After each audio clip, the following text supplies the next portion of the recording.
मुख्यमंत्री एकनाथ शिंदे साहेबांनी जो या ठिकाणी गेल्या वेळी दर्याला आले असताना जो आदेश कोयना जलपर्यटनाचा दिलेला होता, त्या अनुषंगानं कोयना जलपर्यटनाचा आराखडा आपण या ठिकाणी राज्य सरकारला सादर केलेला आहे। कोयना जलपर्यटनाचा आराखडा हा नदी पात्रातला आणि पलीकडच्या बाजूला मुनावळ्याला जलाशयामधला दोन्ही बाजूचा आराखडा या ठिकाणी शासनाला सादर झालेला आहे। त्याच्यासाठीची सगळी वित्तीय तरतूद या ठिकाणी केलेली आहे।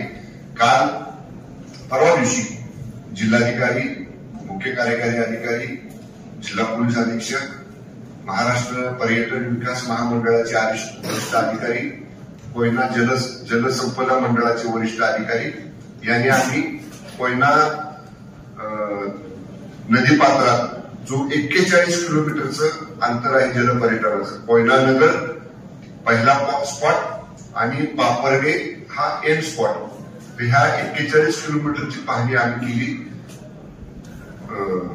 सुरुवातीचा स्पॉट कोयना नगर आहे, शेवटचा स्पॉट पापरगे आहे आणि या 41 किलोमीटर मध्ये 3 टप्प्यावरती वेगवेगळ्या जेटी, म्हणजे ती जलपर्यटन करताना, वॉटर स्पोर्ट्स करताना या सगळ्यांना आधीमध्ये थांबा असावा म्हणून म्हणजे 3 थांबे अधिकची काल बैठकीमध्ये आम्ही प्रस्तावित केलेले आहेत। या सगळ्याचं सादरीकरण आपल्याला दाखवलं जाईल।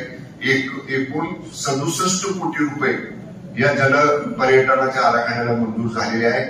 2 दिवसापूर्वी सह्याद्री अतिथीगृहावरती माननीय मुख्यमंत्री महोदयांनी याची बैठक घेतली आणि तात्काळ याचे टेंडर काढण्याचे आदेश दिलेले आहेत। महाराष्ट्र राज्य पर्यटन विकास महामंडळाचे जे सल्लागार आहेत, कुलकर्णी सारंग कुलकर्णी म्हणून, ते देखील काल माझ्याबरोबर होते। टेंडर प्रक्रिया सुरू करायचे आदेश आपण दिलेले आहेत आणि कालच्या नियोजनाप्रमाणे ऑक्टोबरच्या पहिल्या आठवड्यामध्ये प्रत्यक्ष टेंडर प्रक्रिया पूर्ण होऊन या कामाचं भूमिपूजन केलं जाईल।